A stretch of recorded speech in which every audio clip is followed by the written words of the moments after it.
Bonjour à tous, c'est le Corbeau. Qu'est-ce qui se passe les gars? Le Corbeau, premièrement, il va sur Twitch, ensuite il fait plus de vidéos, et maintenant il nous sort une vidéo et c'est un top.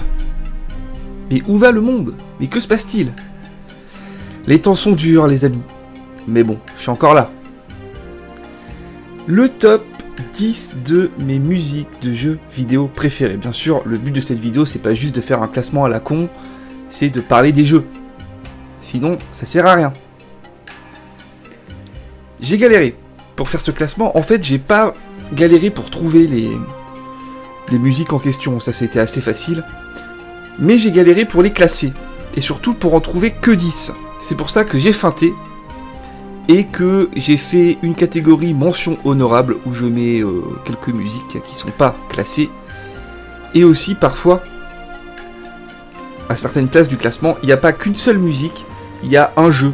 Voire parfois même une saga de jeux. Mais à chaque fois, j'ai choisi quand même quelques musiques précises parce qu'il faut pas déconner, on fait pas n'importe quoi. Ici, c'est une maison sérieuse. On commence donc avec le numéro 10. Je répète que j'ai galéré pour faire un classement, donc essayez d'en tenir compte. Voilà, le numéro 5, pour moi, est mieux que le 6, mais bon, c'est déjà... Toutes les musiques dont je vais vous parler sont exceptionnelles et magnifiques, et concernent des jeux qui le sont tout autant. Donc bon... Ça vaut ce que ça vaut, mais j'ai essayé de faire un classement quand même de valeur de mon point de vue évidemment. Bien sûr qu'il y a plein d'autres grandes musiques que je n'ai pas incorporées dans ce classement. Bien sûr, c'est normal. Le numéro 10, il s'agit donc d'Echo le Dauphin, la musique d'ouverture, l'opening du jeu Echo le Dauphin. Je vais donc vous laisser un petit peu écouter cette musique et on reparle tout de suite.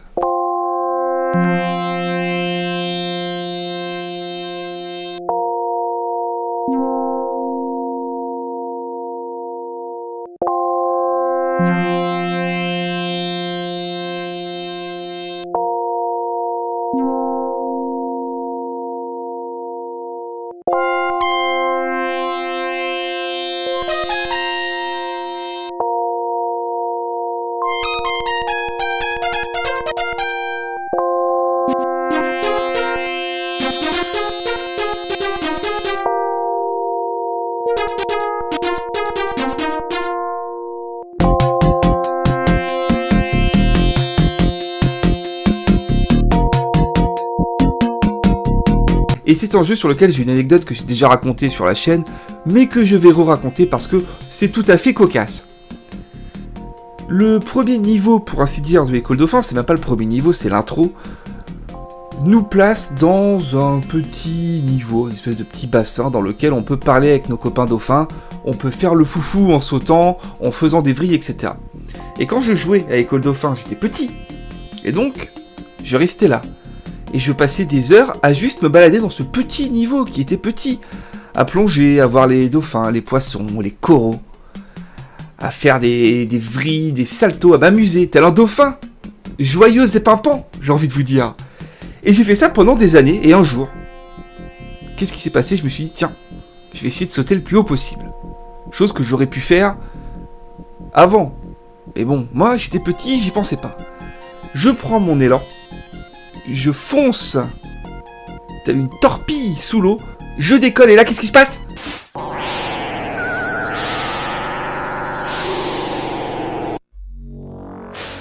J'ai été complètement choqué et sidéré parce que ce jeu, encore une fois, pour moi, le jeu, il se résumait à ce premier niveau. Je comprenais rien. Je pouvais parler avec les dauphins, les trucs, mais c'était en anglais, je ne comprenais pas. Je sais que dans certaines boîtes du jeu, il y avait les traductions. Il y avait un petit livret avec toutes les traductions, mais moi je l'avais pas, donc je captais rien, et pour moi le jeu c'était ça, c'était un jeu relaxant, de détente, c'est un jeu qui était très beau. Je voyais ça comme un peu une démo technique si vous voulez. Et ce jour-là, quand j'ai déclenché cet ouragan, ah là autant vous dire les gars que ça m'a fait bizarre. Et après j'ai avancé dans le jeu, jusqu'à passer quelques niveaux, j'ai galéré, parce que c'est un jeu qui est dur, hein. Et cette musique du coup, voilà, m'a marqué, j'adore cette musique, numéro 10, Echo le Dauphin. On passe au numéro 9 avec une musique que les habitués de ma chaîne connaissent bien puisqu'il s'agit de la musique qui accompagne mon outro, les gars. Toujours du mal à dire ce mot. Intro, ça va. Outro, c'est plus dur. Il s'agit de la musique de l'introduction du jeu Wild Arms.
Une musique extraordinaire, portée par une cinématique en dessin animé tout aussi incroyable, qui elle-même introduit un jeu stupéfiant, un jeu qui, je trouve, n'a jamais eu le succès mérité, même si c'était un jeu qui était encensé par la critique, mais c'est un jeu qui, quand même, techniquement, était déjà daté, même pour l'époque. On avait quand même eu du FF7, etc. On voulait plus de jeux vus de haut comme ça. À l'époque, ça passait pas. Maintenant, on s'en fout. La mode du rétro est revenue. Y a pas de problème. Y a pas de souci, les gars. Mais bon, à l'époque, nous, on voulait de la technologie. On voulait que ça pète. Il fallait de la putain de 3D et tout. Et Wild Arms est un jeu qui, graphiquement, était déjà un petit peu à la ramasse, mais qui pourtant jouissait et jouit toujours d'une ambiance, d'un univers incroyable, manga, western, très nostalgique, très désolé. Et cette musique est fantastique. Elle mérite bien la 9ème place, je pense, les gars. Ah, j'ai hésité, je me suis dit, allez, vas-y, on la met en 9ème, on est des fous. Wild Arms, un jeu méconnu, un jeu dont on va reparler sur la chaîne un jour, c'est certain. Quelle musique, les gars, quelle musique. Numéro 8. On n'est plus dans une musique, il s'agit vraiment d'une chanson. Une chanson qui m'a littéralement scotché sur mon siège lorsque je l'ai découverte en finissant le jeu concerné. C'était il n'y a pas très longtemps. C'était sur Xbox 360. Et c'est Portal, les gars. Eh oui, c'est Portal, avec la fameuse chanson Still Alive. Chanson qui est devenue culte, l'hymne de toute une culture geek, pop, appelez ça comme vous voulez, on s'en fout. This was a triumph. I'm making a note here, huge success. It's hard to overstate my satisfaction. Aperture science. We do what we must because we can. For the good of all of us, except the ones who are dead. But there's no sense crying over every mistake. You just keep on trying till you run out of cake. And the science gets done and you make a neat gun for the people who are still alive.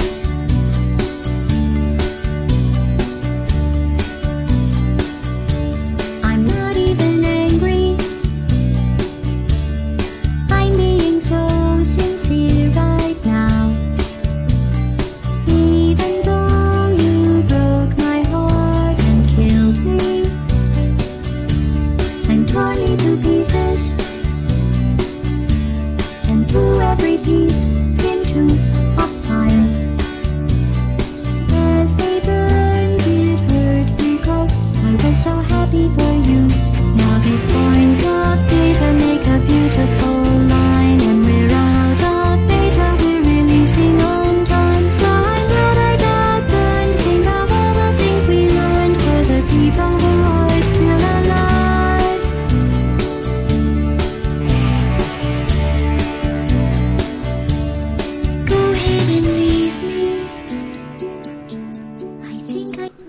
Je me souviens, le jeu Portal m'avait déjà scié, de par l'ingéniosité de son gameplay, tout le monde connaît le principe.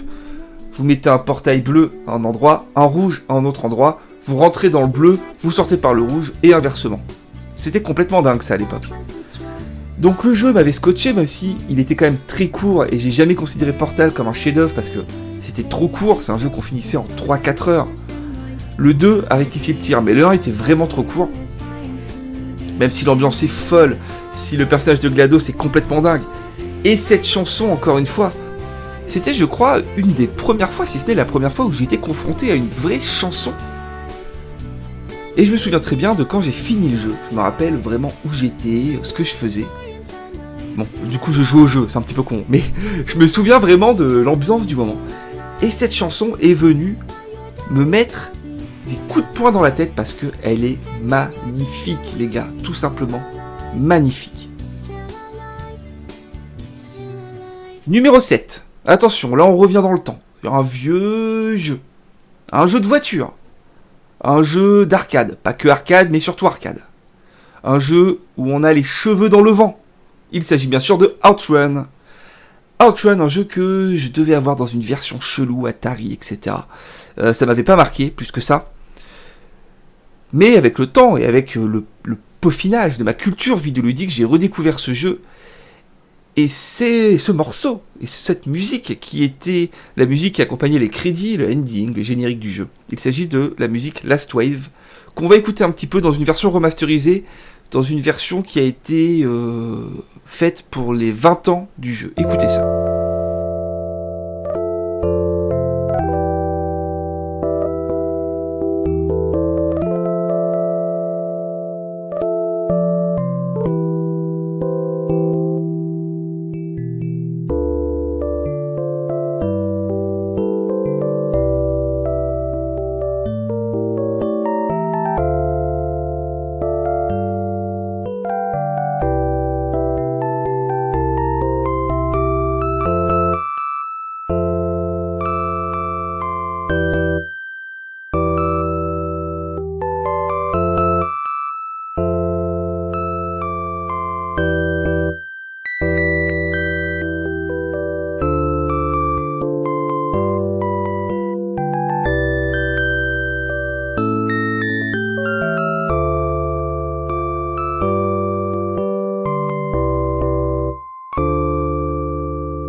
Ah, c'est beau.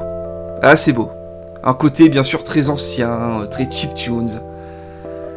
C'est nostalgique. C'est japonisant. C'est mélodieux, c'est beau. J'adore cette musique. Je trouve que c'est une musique, en plus, qui a vraiment un côté fin. C'est fini. Last Wave, avec le bruit des vagues derrière. C'est beau. Tout simplement. Et si on passait au numéro 6, et on passe au numéro 6 parce qu'on est des malades. Il s'agit de... une musique de Yuzo Koshiro. Ah là, déjà, là, les plus connaisseurs vont faire « Ah, Yuzo Koshiro !» Un jeu où on fait la bagarre. Street of Rage, bien entendu. La musique de Street of Rage 1, de l'intro, encore une fois, de Streets of Rage, premier du nom. Un jeu que j'ai présenté sur la chaîne, donc j'ai déjà parlé de cette musique. Une musique, donc, de Monsieur Yuzo Koshiro, légendaire,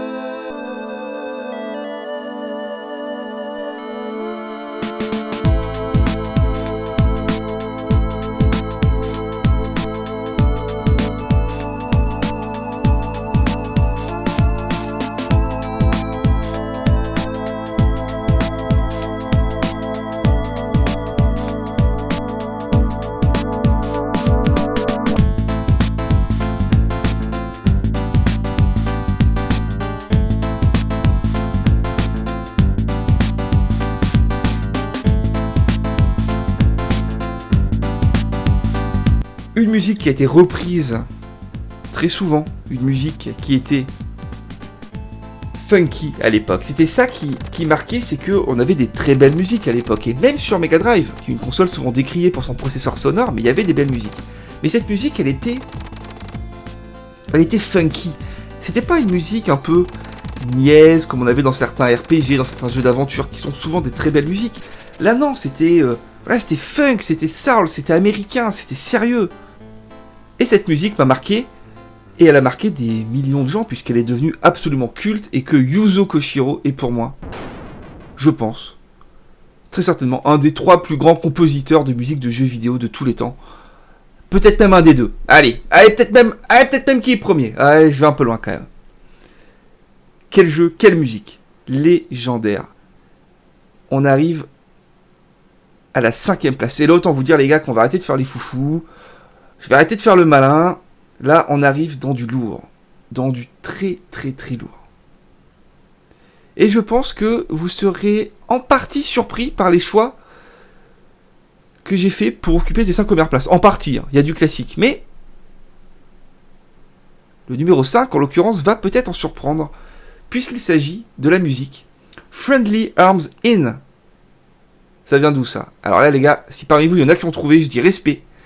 Il s'agit d'une musique qui était dans le jeu Baldur's Gate. Baldur's Gate 1. Friendly Arms In, l'auberge de Brazamical. C'est ça le nom en français de cette auberge incroyable dans laquelle on allait rejoindre les personnages de Khalid et Jaheira. C'était ça, je crois. Khalid et Jaheira.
Cette musique est incroyable, elle est magnifique, encore une fois, elle est remplie de nostalgie.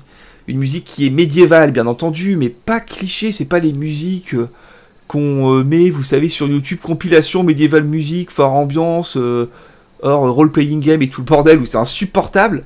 Non, là c'est beau, c'est doux, c'est mélodieux, des belles petites harmoniques derrière.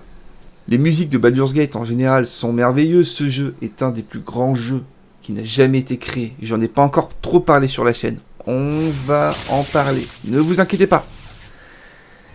Baldur's Gate, les gars. Et cette musique, ah, qu'est-ce que c'est beau. Qu'est-ce que c'est beau. Tellement de nostalgie. J'ai tellement joué à ce jeu quand j'avais quoi, 10, 12 ans. Enfin, depuis que j'ai 10, 12 ans, parce que j'y joue régulièrement. On n'a rien fait de mieux. En termes de RPG à l'occidental, de CRPG comme disent certains. On n'a rien fait de mieux. Et on passe au numéro 4. Et là, on arrive encore une fois dans le haut du panier. Et là, pour le numéro 4, les gars. Ouh là là là là là là. Deux musiques à la 4ème place. Ex aequo. Deux musiques extraits de la même saga. Une saga de jeux vidéo. Avec une fille. Qui vit des aventures incroyables dans des temples perdus. Alors là, les gars, je pense que tout le monde a trouvé un des personnages les plus connus des jeux vidéo. Je pense que c'est le 2e personnage le plus connu du monde des jeux vidéo. Je pense que numéro 1, c'est Mario. Et numéro 2, c'est Lara Croft. Bien sûr, on parle de Lara Croft et des jeux Tomb Raider. J'ai choisi 2 musiques. Première musique, le thème principal de Tomb Raider. Dans sa version Tomb Raider 1.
légendaire, magnifique. Quel choc fut Tomb Raider 1. Je m'en souviens, anecdote que j'ai déjà racontée plein de fois. Mais je vais le refaire. C'était mon père qui avait trouvé un mec qui vendait des jeux, mais de particulier à particulier, si vous voulez. Et donc on était allé chez le gars, j'étais petit. Tomb Raider 1, c'est quoi? C'est 96. Du coup, j'avais 8 ans. Et j'étais parti avec mon père chez ce mec pour acheter des jeux pour notre PlayStation 1 qu'on venait d'avoir. On devait avoir que 2 jeux, ça devait être Tekken et Formula One, je crois. Et on était allé chercher des jeux chez ce mec. On arrive et le gars nous dit, ouais, faut que vous preniez Tomb Raider, c'est dingue, vous voulez essayer? Allez, vas-y mon gars, on essaie Tomb Raider. Et là, l'intro arrive, avec Lara Croft qui descend en rappel, qui tue les loups. Donc là, que ce soit moi ou que ce soit mon père, on avait la mâchoire par terre à se dire, ah, comment c'est possible? On sortait de la Mega Drive, on passe sur ça, complètement démentiel. Et le jeu commence. Vous savez, on est dans cette grande caverne, là, toute droite, les portes se ferment. Et là, il n'y a pas de musique. Il y a des bruits de pas, 2-3 bruitages de vent, des chauves-souris qui passent. Et là, je m'en souviens. C'est un des moments où je me suis dit, ok, les jeux vidéo et moi, on va bien s'entendre, je crois. C'est un moment où là, je me suis dit, ah ouais, ah là, on est dedans. Là, il y a une ambiance, là, c'est sérieux. Là, on va visiter des nouveaux mondes, on va se perdre dans un monde. Là, c'est immersif. Là, on est dedans. Et cette musique, à chaque fois que je l'entends, ça me rappelle ce moment-là et ça me rappelle quand même que les gens qui ont connu cette génération-là, qui ont connu le passage, en fait, à la 3D, même si le passage à la 3D n'était pas du tout le Saint Graal. Attention, ça a été laborieux. Mais quand même. On a quand même connu des moments de claque vidéoludique d'une violence rare qui va être dure, je pense, pour les gens qui sont nés avec la PlayStation 2 de comprendre, parce que vous avez toujours eu de la 3D, vous avez toujours eu ça, mais nous on n'avait pas. Et Tomb Raider pour moi c'est le symbole de ça, de la grosse claque dans la gueule qui te dit, voilà, t'as joué sur Mega Drive, t'étais déjà passionné, maintenant vitesse supérieure. Tomb Raider, deuxième musique tirée de Tomb Raider, mais cette fois de Tomb Raider 2. Une musique que je préfère peut-être même encore au thème principal dont on vient de parler. Il s'agit des violons de Venise. Écoutez ça.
Oh là là, mais qu'est-ce que c'est que cette musique? Sans déconner, c'est de la musique de jeux vidéo ça les gars. C'est pas du Vivaldi, hein. C'est pas de la grande musique classique. Et pourtant les gars, on n'en est pas loin. Incroyable. Tomb Raider 2, pour moi, est mon Tomb Raider à l'ancienne. Préféré, je sais pas, parce que je vous l'ai dit, le premier était un gros choc, mais le 2, c'est celui auquel j'ai le plus joué. Et autant vous dire que les niveaux à Venise, il y avait plusieurs niveaux à Venise, je les ai faits dans tous les sens. Et cette musique était incroyable, et encore une fois, Tomb Raider 2 était un jeu à ambiance. Moi j'aime les jeux à ambiance, et le 1 bien sûr, mais le 2 aussi. C'était fantastique, même si dans le 2 on perdait le côté temple perdu, on tuait des humains, on était parfois dans des villes, à Venise par exemple, car Venise est une ville les gars, je vous l'apprends pas. Mais cette musique était incroyable, incroyable. Je me la mets souvent, parce que toutes les musiques dont je vous parle dans cette vidéo sont des musiques que j'écoute régulièrement, parce que moi j'écoute des musiques de jeux vidéo quand je joue pas les gars. Ah bah on est monomaniaque ou on l'est pas. Une musique aussi que l'on pouvait activer quand on était dans le manoir de Lara, fameux manoir de Lara, dans lequel on a tous déambulé pendant des heures, et des jours et des mois. On appuyait sur un bouton, et la musique partait, et c'était fantastique. Les violons de Venise, les gars. Numéro 3. Encore une fois, on va parler d'une saga entière. C'est quoi, les gars, votre avis? Je pense que vous vous en doutez que ça va arriver un jour. Final Fantasy, évidemment. Les Final Fantasy. J'ai voulu choisir une musique des Final Fantasy. J'ai pas pu. Du coup, j'ai pris les Final Fantasy que moi je connais, ceux que j'ai fait, et j'ai choisi une musique par jeu. On commence donc par Final Fantasy VI. La musique emblématique de ce FF, même s'il y en a beaucoup, on pense tous à l'opéra, évidemment. Mais moi j'ai choisi le thème de Terra, le thème qui est dans l'introduction de ce jeu, que je vais vous mettre tel quel. Ce que vous allez voir est l'introduction, ou pas loin, du jeu FF6. Imaginez, on est sur Super NES les gars. Regardez cette maestria.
C'est beau les gars, c'est juste beau. C'est juste beau. Cette musique est dingue. FF6 est un jeu que j'ai fait plus tard, pas à l'époque, en émulateur, en version française, etc. J'ai pas connu à l'époque. Mais quand même, ça m'a retourné. Vous avez vu ça? C'est du 16 bits les gars. Ça c'est quelque chose que j'essaie toujours de faire comprendre aux plus jeunes, c'est que la beauté technique d'un jeu, le niveau technique d'un jeu, n'a rien à voir avec l'artistique. Rien à voir. Cette scène qu'on vient de voir, on voit des mechas qui marchent dans une plaine sous une tempête de neige, c'est un peu ça. Mais même si c'est des gros pixels, moi je vois le poids de ces mechas, j'entends le bruit des engrenages, les gros pas dans la neige. On les ressent, on ressent le froid de la neige. De la neige. Ça suffit les gars. Enfin, non pardon, ça ne suffit pas, ça suffisait. Bien sûr que la technique dans un jeu vidéo est primordiale. Je ne fais pas partie des gens qui disent les graphismes on s'en fout, tout ce qui compte c'est le gameplay, c'est pas vrai. C'est pas vrai. Jeu vidéo, il y a du jeu, il y a de la vidéo. Il faut que les deux soient cohérents. Pour moi la clé c'est ça. C'est pas d'avoir des graphismes du tonnerre, c'est d'avoir des graphismes qui s'accordent au gameplay. Il y a plein d'exemples. On va pas rentrer dans le débat, on en parlera un autre jour. On n'est pas pressé les gars. Continuons à la 3e place avec le Final Fantasy suivant, bien sûr, Final Fantasy VII. Le mythe, la légende. Peut-être que parmi vous, il y en a qui regardent cette vidéo sans trop connaître les jeux vidéo, ça peut arriver. Ce jeu est un des jeux considérés comme le plus grand jeu de tous les temps, un des jeux vidéo les plus cultes. C'est vraiment un monument absolu, vous le saviez. Ça a été dur de choisir une musique. Bien sûr, on pense au thème d'Aeris, évidemment.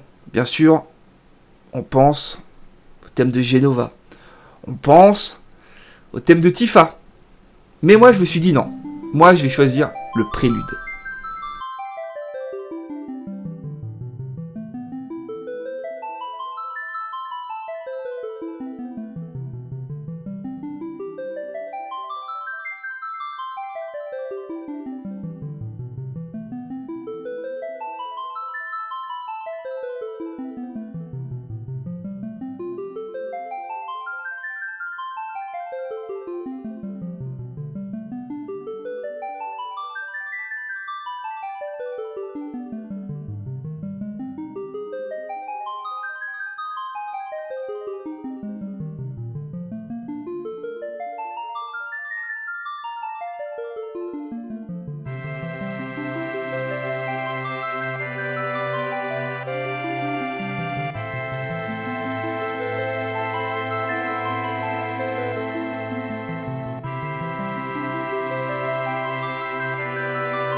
Ce prélude, on l'entend dans plusieurs Final Fantasy, mais cette version, elle a quelque chose en plus. Je sais pas comment l'expliquer, peut-être parce que c'était la première fois qu'on l'entendait. Faut bien comprendre que la plupart des joueurs de ma génération, qui sont dans la trentaine, on a découvert le RPG avec FF7, même si on avait Pokémon, on avait Secret of Mana, mais c'était quand même des jeux qui étaient un petit peu durs d'accès pour les enfants, pas Pokémon bien sûr, mais Secret of Mana, Secret of Evermore, pardon. Ces jeux-là, c'est des jeux, quand on avait 6, 8 ans, 10 ans, c'était quand même dur d'y jouer. Nous, on voulait des jeux d'action, des jeux de plateforme et tout. Et on est beaucoup à avoir découvert le RPG japonais, le RPG tout court, avec ce FF7, avec ce prélude. Et on est aussi beaucoup à ne pas avoir compris quand on entendait ce prélude pour la première fois, quand on a acheté le jeu pour la première fois, sans savoir. On savait pas ce qui nous attendait, et comment on réagissait. On mettait le jeu, on entendait ce prélude, on disait « Oh, c'est une belle musique, c'est sympa ». On savait pas ce qui nous attendait donc. Le jeu commence, on a une cinématique incroyable, bien sûr sur la ville de Midgard, puis sur Aeris, avec ses fleurs. Waouh. Puis on a la séquence du train qui arrive, waouh, sur le cul. Et là, les premiers personnages arrivent, on se dit, oula, c'est pas beau. On s'est tous dit ça, les gars, tous. Et puis le jeu continue, le combat arrive, deux possibilités, soit on joue à Pokémon avant et on se disait, bon, c'est comme dans Pokémon en fait. Soit on ne connaissait pas Pokémon et on se disait, attends, on tape ça comme notre tour, donc là en fait il me tape et moi je peux pas riposter. Qu'est-ce que c'est que ce truc? Peu importe la situation dans laquelle vous étiez, au début d'FF7, on découvrait ce genre de jeu, on était perdu, on était dubitatif. Et puis, l'histoire s'est mise en place, on s'est fait happer par les personnages, et on est tous devenus complètement dingues de FF7, c'est tout. Regardez sur internet, quand vous croisez des avatars de mecs sur des forums, sur ce que vous voulez, quand vous voyez les pseudos des gens, il y a combien de Sephiroth? Il y a combien d'Aeris? Combien de Clad? Combien, les gars? Des milliers, des millions. Il y en a partout. Ce jeu a traumatisé des millions de gens. On continue avec les Final Fantasy. On passe à Final Fantasy VIII, le mal-aimé. De toute façon, comme je dis souvent, moi je ne peux pas différencier FF7 d'FF8, d'FF9. Je peux pas. J'ai essayé souvent de faire des classements en me disant, bon, lequel je préfère, sur lequel j'ai les meilleurs souvenirs et tout. Je peux pas. J'aime les trois pareil. Et comme musique d'FF8, qui peut-être, par contre, est un peu plus pauvre en termes de musique mémorable que ne le sont FF7, 9, 10 et ce que vous voulez. C'est vrai, j'avoue, peut-être que dans le 8, les musiques sont moins cultissimes. Elles sont magnifiques, mais elles sont moins cultes. Et quand on pense aux musiques d'FF8, on pense à la musique d'intro, avec ces fameux chœurs incroyables qui font des trucs en latin. Mais moi, j'ai pas choisi ça, les gars. J'ai choisi la musique de Balamb Garden.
Balamb Garden, pour ceux qui ne connaissent pas, c'est une université. Dans le jeu, c'est une fac, c'est là où se passe toute la première partie du jeu. Et c'est là où j'ai le plus aimé ce jeu. J'étais petit, je devais être au collège à l'époque. Et cette fac, le fait que cette fac ressemble, dans les grandes lignes, à mon collège, ressemble à tous les collèges du monde, à tous les lycées du monde, puisque il y avait des salles de cours, une infirmerie, une bibliothèque, une cantine, etc. Je trouvais ça complètement dingue et ça me portait dans le jeu. Et j'étais immergé dans cette ambiance, dans cette fac. Et c'est ça qui m'a fait accrocher à FF8. C'est pour ça, c'est pour cette ambiance-là. Il y a plein d'autres qualités, évidemment. Mais moi, c'est ça qui m'a plu. Et pour tout vous dire, bon, je vais passer pour un psychopathe, mais je pense que c'est déjà fait, hein, en grande partie. Quand je suis rentré à la fac, moi, pour de vrai, donc 10 ans plus tard. Peut-être pas, mais pas loin. Enfin, ouais, si. si. Oui, bien 10 ans plus tard. Je me disais encore, putain, je rentre à la fac. Comme dans la Balham Garden University. J'y pensais encore, et je le disais à ma copine. Et elle me disait, mais t'es complètement cinglé, mon pauvre garçon. Je lui disais, bah ouais, peut-être. Mais moi, j'aime bien. Et j'y pensais. Et je me mettais la musique de Balham Garden University sur mon Walkman. C'est pas sur mon Walkman, hein, j'ai pas non plus 55 ans, les gars. Même si j'ai eu des Walkman cassettes quand j'étais petit, mais bon, là c'était dans mon MP3. À l'époque, c'était les lecteurs MP3, on ne mettait pas dans nos téléphones. Hein. Je mettais les musiques de la Balham Garden University, et puis je marchais dans la fac, puisque quand j'étais à la fac, je passais plus de temps à marcher à la fac qu'à aller en cours. Et je me rappelais quand j'étais gamin, que je jouais à FF8 et je me disais, waouh, ça doit être trop bien à la fac et tout. Sauf qu'en fait, les mecs, non. La fac, en vrai, c'est pas comme dans FF8. C'est de la merde. Mais bon, c'est un autre sujet. On continue avec Final Fantasy IX, que j'aime infiniment. Infiniment. Tellement de musique incroyable dans celui-ci, FF9. Tellement de musique, la musique de Traîneau, complètement dingue. La musique de la ville de Dali, complètement ouf. La musique des boss, on n'en parle pas. Mais, j'ai choisi la musique I Return... The Place I Return to Someday, pardon. Je me trompe toujours dans le titre, mais c'est bien ça. The Place I Return to Someday. En fait, c'est The Place I Return to Someday, si on veut parler plus ou moins correctement.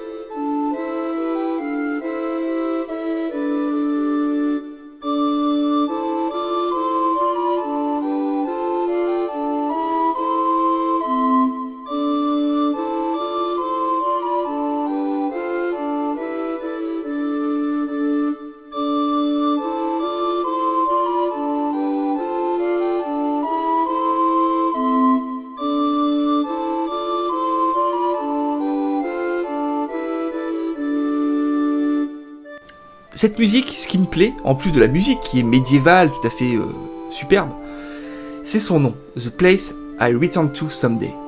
L'endroit... Alors attention, traduction maison les gars. L'endroit dans lequel je reviendrai un jour. En gros c'est ça. L'endroit que je retrouverai un jour. C'est plus beau.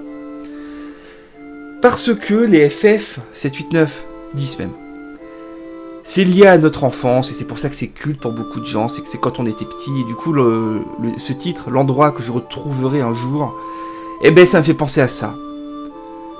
Ça me fait penser à mon enfance, à notre enfance, que nous retrouverons un jour. En fait, non. Je vais pas vous spoiler la vie, les gars, mais en fait, on retrouve pas. Et en parallèle de ça, ça me rappelle aussi les moments dans le jeu, tous ces moments incroyables qu'on vit dans ce jeu, tous ces endroits, tous ces lieux aux ambiances folles, les personnages de dingue. Quand on était petit, quand on avait encore l'âge que nous avions, nous, trentenaires, ou pas loin, quand on découvrait ces jeux, on était dedans à 100%. On se rappelle des endroits, de certaines scènes, de certaines phrases de personnages qui nous ont marqués. On s'attachait aux personnages. On leur donnait des noms. À l'époque, et encore maintenant, dans certains RPG japonais, on pouvait renommer les personnages. C'est-à-dire que le personnage principal qui s'appelait 3 fois sur 4 Ryu ou Ryo, on pouvait le renommer pour donner votre nom, n'importe quel nom. Et on pouvait faire ça pour les autres personnages. Pour l'amoureuse du héros principal, je résume, mais c'est en gros comme ça que ça marche, pour le meilleur pote et tout. Et on le faisait à l'époque. On le faisait et on mettait les noms de nos potes à nous, ou de notre amoureuse du collège, de la fille dont on était amoureux secrètement. On l'a tous fait, les gars. Tous. Ou beaucoup. On l'a fait. Je pourrais donner des noms. Mais je vais pas le faire. Parce que ici, on respecte la vie privée. L'endroit que je retrouverai un jour. On finit. On est toujours dans la 3ème place, les gars. Vous l'avez pigé, hein. 3ème place, c'est les FF. Et on finit avec le dernier FF qui m'a plu. Final Fantasy X. Un FF mal aimé. Certains ont dit que c'était le début du déclin des FF. Je suis pas d'accord. Pour moi, le début du déclin des FF, c'est après le 10. Le 10 est absolument respectable et grandiose sur beaucoup de points. Personnages, ambiance.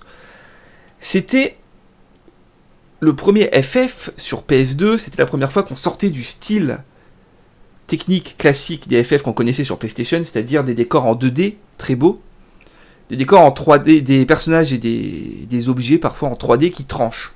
On s'était habitué à ça, mais c'est vrai que ça a marqué. Il y avait quand même un truc où on se disait, c'est quand même pas super beau. On voyait que ça dénotait, que les personnages dénotaient sur le décor. Encore une fois, je vous l'ai dit, dans le set, ça a marqué. Et moi, je me rappelle aussi d'une anecdote là-dessus. C'est sur FF8, la fameuse scène du bal. On n'en a pas parlé, la scène du bal de FF8, les gars. Waouh, hein, voilà. Et j'avais montré à ma mère. J'avais dit, regarde maman, tu vois, c'est trop bien. Je lui mets la cinématique, scène du bal. Voilà, et là, elle me dit, waouh, c'est vrai que c'est super beau et tout, terrible. Et là, la cinématique se coupe et on passe dans le vrai jeu. Aïe! Et là, elle me dit, oh bah c'est dommage quand même. Là, c'est vachement moins beau. Alors bon, là, voilà, j'aurais pu lui dire, ouais, non mais attends, c'est pas grave parce que bon, il y a une histoire de fou les personnages, mais bon, je vais pas rentrer dans le débat non plus. Donc, j'ai dit, ouais, c'est vrai, c'est vachement moins beau. Et avec FF10, on l'avait plus ça. Parce que sur PS2, parce que la 3D temps réel avait atteint déjà un niveau très satisfaisant. On avait des voix, les personnages parlaient avec des voix en anglais. Pour certains, c'était pas super, certains préfèrent le style d'avant, ce que je comprends, mais c'est la nostalgie qui parle quand même. Certains, justement, ont pu vraiment rentrer dans le jeu avec ces évolutions techniques, ça dépend. Dans tous les cas, FF10 a de grosses qualités et ses musiques sont complètement folles. Et si on devait en choisir une, je pense que là, on serait quand même un peu tous d'accord pour choisir le morceau To Zanarkand. Évidemment, To Zanarkand.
C'est culte, c'est mythique, c'est beau ce petit piano comme ça, petits arpèges, tout simple. Super beau, vraiment super beau, encore une fois, tout à fait nostalgique.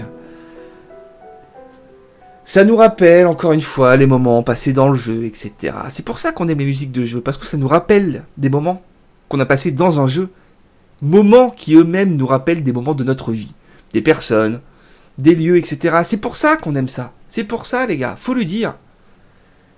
To the Narken, FF10. Et on en a fini avec les FF. Vous avez suivi ou pas? On est donc arrivé à la place numéro 2. Place numéro 2, et là ça va être surprenant, je pense. Il s'agit d'une musique, d'une chanson. Je suis, une chanson chantée par un artiste américain extrêmement célèbre. J'étais présente dans le jeu The Nomad Soul, Omicron. Ça dépend. Nous on connaît plus, enfin en Europe c'était The Nomad Soul, en fait le nom du jeu à la base c'est Omicron. Vous avez compris les gars. Vous avez compris, il s'agit d'une musique de Monsieur David Bowie. Évidemment. La musique de l'intro du jeu The Nomad Soul, donc, ou Omicron, qui était un jeu fantastique, on va en parler rapidement, et surtout qui se payait le luxe d'avoir des compositions originales de David Bowie. C'est quand même pas de la merde. Bowie, moi je suis grand fan de David Bowie, j'adore. Et là, autant vous dire que le mec, il a pas fait les choses à moitié. Il nous a sorti de ses musiques, de ses chansons, complètement dingues. Écoutez ça.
Et en plus de la qualité énorme de ces musiques, dans le jeu, vous avez un personnage, incarné par David Bowie, un espèce d'hologramme qui chante des concerts en 3D d'un hologramme, et vous pouvez, dans le jeu, aller assister à des concerts d'un Bowie futuriste. Complètement fou, ce jeu est un chef-d'œuvre, un des plus grands jeux de tous les temps. Au moins dans sa première partie, quand on est dans le quartier de la ville futuriste, c'est-à-dire le quartier de Callisto, je crois. Il y a plusieurs quartiers, je crois que c'est Callisto et Akenar, enfin bref. Je me rappelle plus du nom. Callisto, c'est sûr. Une ambiance à la Blade Runner. Un monde ouvert. Des voix françaises, matures, un concept de base incroyable. Qui était le suivant. Vous achetiez le jeu. Je m'en souviens, moi c'est sur Dreamcast. Encore une fois, je me rappelle d'où je l'ai acheté. D'où j'y ai joué la première fois. En gros, ce qui se passait, c'est que vous mettiez le jeu dans votre console, PC ou Dreamcast. C'est tout, il n'est pas sorti sur d'autres consoles. Et directement, vous aviez le personnage principal du jeu qui était voilà, en gros plan et qui parlait et qui disait il disait un truc du genre: bonjour, tu crois avoir acheté un jeu vidéo, mais non. Tout ce que tu vas voir ici est réel. Je suis un personnage qui existe, je m'appelle Kale, et je me sers de ce jeu pour rentrer en communication avec toi. Vous avez compris, le 4e mur était cassé. Et le personnage continuait et disait: j'ai besoin de toi pour m'incarner, pour vivre dans mon corps. Tu vas rencontrer un monde que tu ne connais pas, des personnages que tu ne connais pas. Fais comme si tu étais moi, etc., etc. Et là, le jeu commence et on se retrouve dans une ville futuriste. Et du coup, la découverte qu'on a du jeu, elle était démultipliée parce qu'on se disait: c'est pour de vrai. Vous jouiez, vous arriviez dans l'appartement du héros, il y avait sa femme, et vous choisissiez une réponse, vous vous disiez: putain, attends, faut que je fasse comme si je la connaissais, faut pas qu'elle grille, qu'en fait c'est pas vraiment le vrai Kale, en fait c'est moi qui ai acheté le jeu et tout. Une idée de génie, ça marchait de ouf. Ce jeu a une ambiance incroyable, on va en reparler, on va y jouer les gars, c'est sûr. Un des jeux qui m'a le plus choqué, un jeu qu'on ne cite pas assez, je trouve, comme étant un des plus grands jeux jamais créés. Un jeu, bien sûr, de monsieur David Cage. À l'époque, on disait David Cage. Maintenant, c'est devenu David Cage. Quantic Dream, premier jeu du studio Quantic Dream, pardon. The Nomad Soul Omicron, chef-d'œuvre. Et là, les gars, on arrive au numéro 1. Mais rappelez-vous, au début de la vidéo, qu'est-ce que j'ai dit ? J'ai dit qu'on avait des mentions honorables. Avant de voir le numéro 1, on va s'intéresser aux mentions honorables et on va aller très vite. On commence avec le thème principal de Morrowind.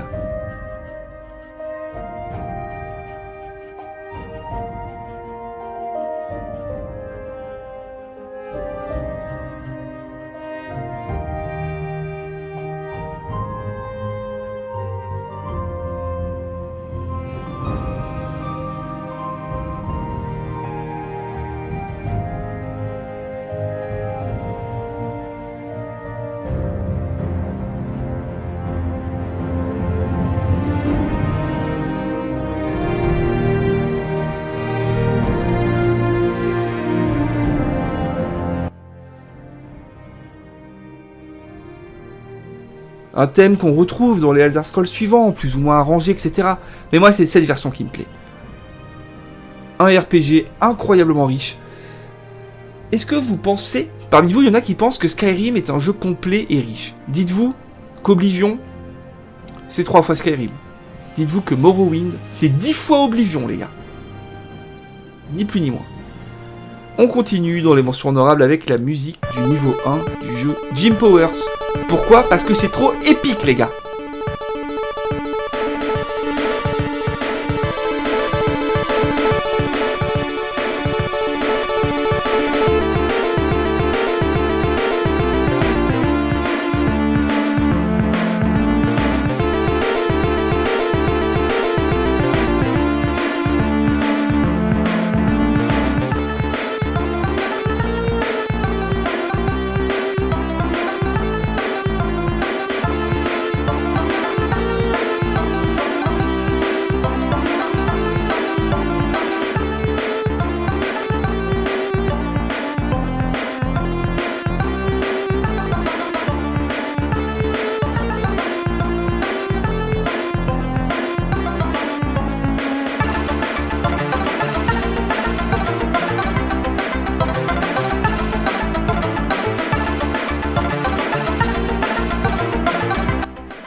Jim Powers, c'est un jeu que j'avais peut-être sur Atari ST quand j'étais gamin, mais je sais pas. C'est peut-être un faux souvenir. Un jeu auquel j'ai pas mal joué en émulateur. Un jeu qu'on voit souvent sur le net, cette musique est souvent utilisée parce qu'elle est complètement dingue. Pour moi, c'est l'apothéose de la musique chiptunes, comme on dit, la musique 8 bits aussi. C'est pas vraiment du 8 bits là, je pense. Hein. Bref, c'est du chiptunes. J'adore, c'est génial. Une musique que j'utilise un peu sur Twitch, hein, parfois en intro. J'adore. Mention honorable toujours, Phantasy Star Online, l'intro, encore un jeu mémorable. Et cette musique est pour moi la musique qui représente le mieux la Dreamcast et aussi Sega. C'est une musique qui est... Pourquoi cette musique représente Sega et la Dreamcast ? Parce que c'est une musique qui est futuriste, qui est douce, qui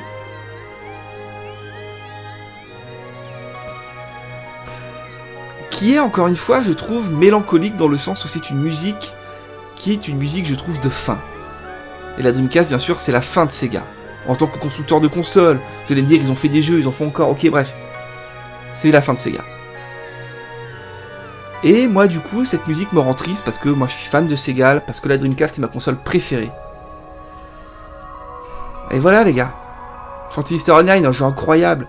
Certains, dont moi, ont découvert les MMO avec ce jeu, même si c'était pas un MMO à univers persistant, quand même. C'était fou, parler avec des joueurs. On découvrait Internet à ce moment-là. On découvrait Internet, en plus de ça, on découvrait le jeu en ligne. Et là, on pouvait parler avec des joueurs, créer un perso. Il n'y avait pas de troll à l'époque. On découvrait tous, on se parlait. Sincèrement, on savait pas que Internet allait devenir ce qu'il est maintenant. C'est-à-dire le monde des trolls. Un royaume peuplé d'infinis connards. Faut le dire, les gars. À l'époque, il n'y avait pas ça. On était naïfs. On arrivait, on jouait avec des gars, on parlait, c'était cool. Une époque encore révolue, je trouve. Dernier jeu, des mentions honorables, dernière musique, des mentions honorables. On est toujours sur Dreamcast, je ne pouvais pas passer à côté de ce jeu. Shenmue, pas de suspense, Shenmue, les gars. Les musiques de Shenmue sont, je trouve, bien sûr, bonnes, très bonnes, mais j'ai envie de vous dire, elles sont quand même, je pense, indissociables du jeu. Si vous n'avez pas joué au jeu, vous allez vous dire, ouais, bon, c'est des musiques japonaises, quoi, des musiques d'ambiance, de bar japonais. Vous n'aurez pas complètement tort. Mais tous ceux qui ont connu ce jeu, donc bien sûr, si vous vous en êtes remis, puisque pour beaucoup de joueurs, ce jeu, ça a été un choc qui n'est jamais parti, on entend souvent dire Shenmue était un jeu en avance sur son temps. Je suis pas d'accord. Shenmue est un jeu en avance sur un temps qui n'est jamais arrivé. Nous n'avons jamais eu un jeu aussi immersif que Shenmue. Nous n'avons jamais eu une ville aussi réaliste et vivante que celle de Shenmue. Jamais. Nous n'avons jamais eu une interaction avec le décor aussi poussée que dans Shenmue. Et ça n'arrivera certainement plus, à part bien sûr avec Shenmue 2. Shenmue 3, qui est toujours en préparation. J'y crois moyennement, moi, à ce Shenmue 3, mais on en reparlera un autre jour. Je me devais de mettre une musique de Shenmue, pour tout ce que je viens de vous citer, parce que c'est un de mes jeux préférés, parce que c'est un jeu, j'ai du mal à y jouer tellement il me remplit d'émotions, tellement c'est Shenmue, les gars, c'est Shenmue. Shenmue. Rien de plus à rajouter.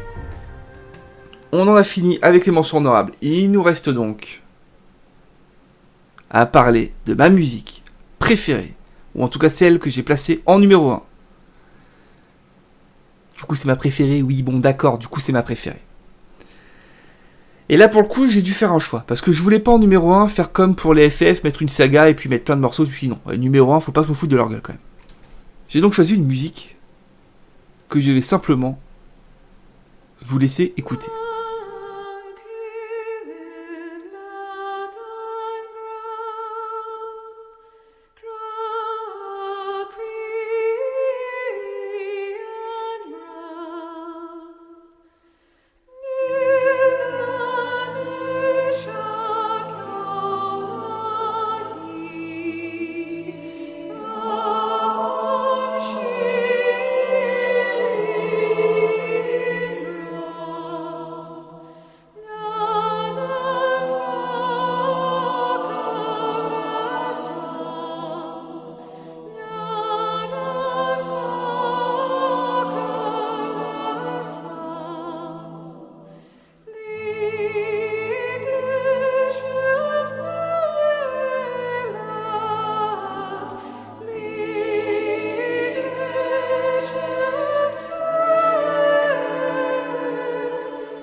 shielding our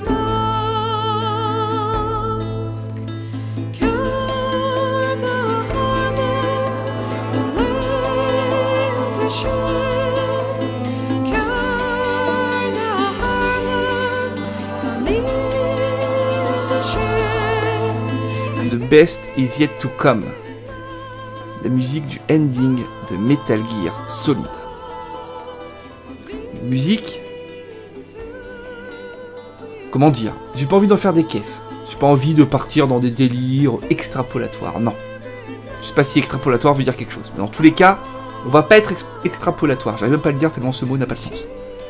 Mais je dirais que cette musique est certainement la musique que je mettrai dans mon testament, les gars.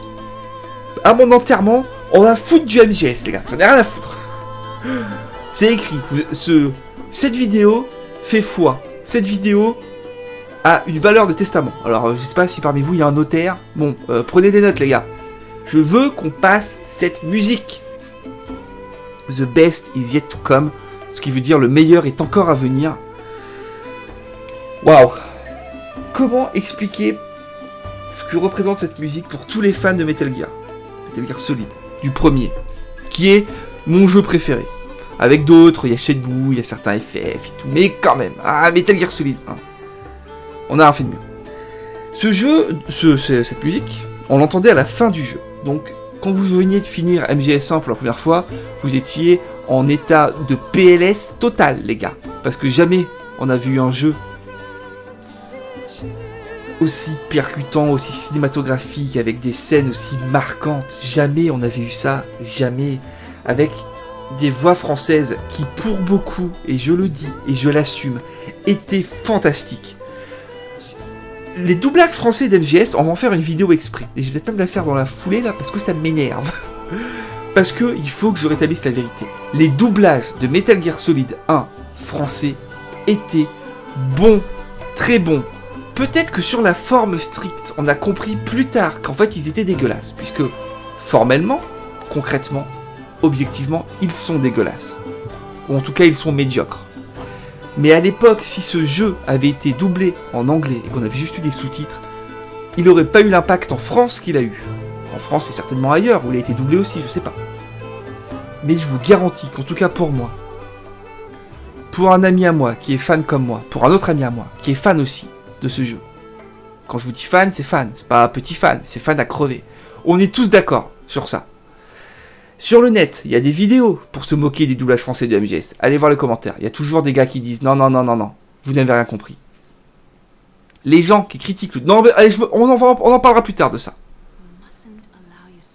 Metal Gear Solid 1, vous entendiez donc cette musique à la fin du jeu, quand vous étiez en PLS absolu, par terre, position fétale, en train de trembler, en faisant c'est trop bien. C'était ça, les gars. Ce jeu a changé nos vies.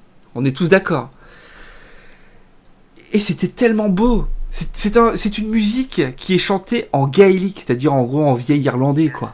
Mais rien que ça vous montre un peu le niveau du bonhomme qui a créé ce jeu. Bien sûr, monsieur Hideo Kojima, ou Kojima Hideo, comme on devrait dire, pour respecter la syntaxe japonaise. Hideo Kojima est un mec sans concession, qui a créé des jeux sans concession.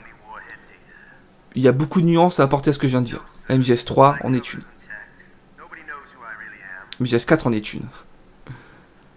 Mais bref, MGS 1 et 2, et ceux d'avant aussi, c'est des jeux sans concession. Des jeux qui, pour la première fois, ont traité le jeu vidéo comme un support égal à n'importe quel autre art. Cinéma, littérature, ce que vous voulez. C'était la première fois où dans un jeu, il y avait de quoi faire des thèses.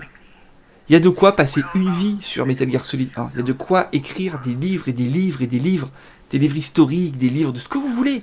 Ce jeu est une mine de savoir, de culture. Et c'est la création d'un génie. Mais j'ai pas peur de le dire. Alors, la question qui est de savoir si les jeux vidéo sont en art à part entière est une question vieille comme le jeu vidéo. On va s'y intéresser plus tard, parce qu'il faudra quand même que je mette les choses un peu plus au clair dans ma tête qu'elles ne le sont, parce que la question est pas si... Ce qui est sûr, c'est que cette musique va clôturer cette vidéo. J'espère que ça vous aura plu. J'ai essayé de faire un top différent des millions de tops qu'on trouve partout sur internet. C'est-à-dire que c'est long, les gars. C'est super long. Hein. Ça doit faire du 3/4 d'heure, ouais, 47 minutes. Pour internet, ça équivaut à 6 ans, 47 minutes. Hein, puisque une vidéo d'internet, le gars qui parle comme les vieux, une vidéo sur les internets, une vidéo qui dépasse les 5 minutes pour internet, c'est un long métrage, les gars. Mais bon, moi je m'en fous, je fais ce que je veux. Je sais, ça a été long, j'ai beaucoup parlé, j'ai pas parlé que des musiques, j'ai parlé des jeux, mais sinon ça servait à quoi? Ça servait à rien, c'était pour vous faire numéro 10, Echo le dauphin, l'introduction, numéro 9, Wild Arms, ça n'a pas de sens. N'hésitez pas en me commentaire, Non mais les gars, je suis peut-être bon pour classer des musiques de jeux, mais pour parler, on n'y est pas. Hein. N'hésitez pas à me mettre en commentaire ce que vous en pensez, ce que vous trouvez être des bons choix, ce que vous trouvez être des mauvais choix, ce que j'ai oublié, etc. C'est un top qui n'a aucune valeur exhaustive. Hein. Vous me demandez de refaire un top de mes 10 musiques de jeux préférées dans un an, ça sera d'autres, ou ça sera pas le même ordre, etc. C'est le principe des tops. Mais quand même, les gars. Soyez sûrs que même dans 40 ans, vous retrouverez ces musiques, quoi qu'il se passe. Je vous dis, amusez-vous bien, et à bientôt.